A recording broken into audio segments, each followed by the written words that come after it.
تو یہ لوگوں کی مدد کرتے ہیں۔ یہ تینوں روایات جو میں نے پڑھی وہ میں نے آپ کے سامنے رکھ دی۔ لیکن ایک تفسیر در منصور کے اندر آتا ہے کہ انبیاء علیہ السلام میں سے جن کو اللہ نے زندگی عطا کی ان میں سے ایک حضرت علیہ السلام، بعد نے کہا کہ اللہ کے پیغمبر ہیں، یہ حیات ہیں۔ حضرت الیاس علیہ السلام، تیسرے حضرت عیسیٰ علیہ السلام جن کو اللہ نے بخار لی، ان کا تو حتمی ہے، قرآن مجید کے اندر ہے۔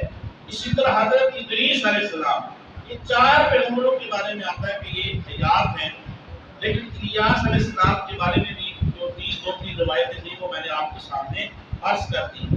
ہمارے لیے آپ کے واقعے میں سے سبق یہ ہے کہ جب انسان کو کوئی اچھی بات کہے، انسان کو اس کو سوچنا سمجھنا اس پہ عمل کرنا چاہیے اور اچھی بات کے پیچھے لگنا چاہیے اور بری مجلس سے اور بری قوم سے ہمیں دور رہنا چاہیے۔ اس واقعے سے ہمیں یہ سبق ملتا ہے۔ حضرت الیسع علیہ السلام یہ اللہ کے پیغمبر تھے۔ یہ حضرت یوسف علیہ السلام پیغمبر خدا ان کی اولاد میں سے تھے۔ اللہ تعالیٰ نے بنی اسرائیل پہ حضرت الیسع علیہ السلام کو ان کی رشد و ہدایت کے لیے ان کے اوپر جو ہے وہ معمور فرمایا۔ ان کا بھی زیادہ ذکر نہیں ملتا۔